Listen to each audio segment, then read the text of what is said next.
मेरी दोस्ती एक तलाकशुदा लड़की से हुई। मुझे एक वेबसाइट से एक लड़की ने संपर्क किया। कुछ ही दिन पहले मैंने इस ऐप पर अपना अकाउंट बनाया था।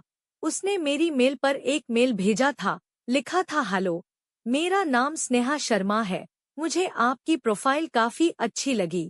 अगर आपको कोई ऐतराज ना हो तो मैं आपसे मिलना चाहती हूँ। ये मेल पढ़ने के बाद मैंने उस मेल का रिप्लाई देते हुए, मुझे बहुत खुशी है, मैंने अपना फोन नंबर लिख दिया है। अगर आप चाहें तो मुझसे डायरेक्ट कांटेक्ट कीजिएगा। कुछ दिन बीत गए। कुछ दिनों बाद मेरे व्हाट्सएप पर एक मैसेज आया है। मैंने उसे बिना रिप्लाई दिए उसका नंबर सेव किया और सबसे पहले उसकी फोटो पर गया। जब मैंने उसकी डीपी देखी तो मेरे होश ही उड़ गए। अब मैंने उसके मैसेज का रिप्लाई दिया। मेरी 3 दिन तक काफी लंबी चैट हुई। तब मुझे पता चला उसने लव मैरिज की थी। उसकी शादी के 2 साल बाद उसके पति के साथ उसका डाइवोर्स हो गया था, क्योंकि उसका पति का कहीं चक्कर था। उस समय मैं भोपाल में ही रहता था। हम दोनों ने ग्वालियर में मिलने का प्लान बनाया। मैंने उससे कहा कि मैं आगरा आ जाऊंगा और उधर से साथ ही ग्वालियर आएंगे। वो मेरी इस बात से बड़ी खुश हुई और उसने कहा कि ठीक है। उसने बोला, तुम मेरे साथ ग्वालियर में मेरे घर पर ही रुक जाना।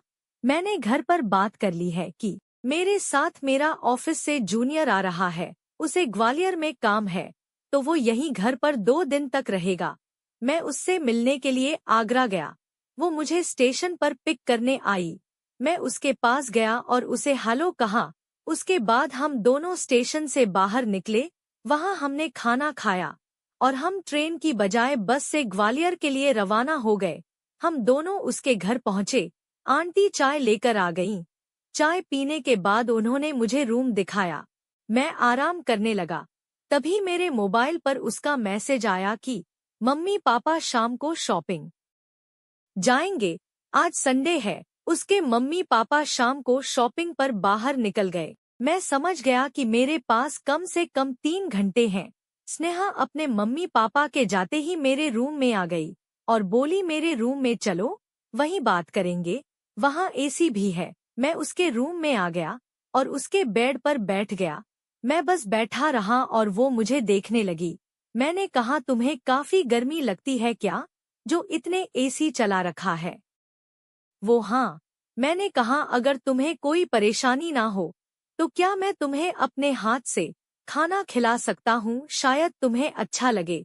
उसने कहा, मुझे क्यों कोई दिक्कत होगी। अब मैंने उसे अपने हाथ से खाना खिलाया।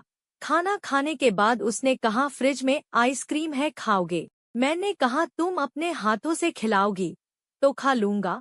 वो मुस्कुरा कर आइसक्रीम लेने चली गई। आइसक्रीम खाने के बाद मैंने उससे कहा, तुम बैठो, मैं नहा कर आता हूँ, थोड़ा फ्रेश फील होगा। वो बोली, खाने के पहले ही नहा लेते।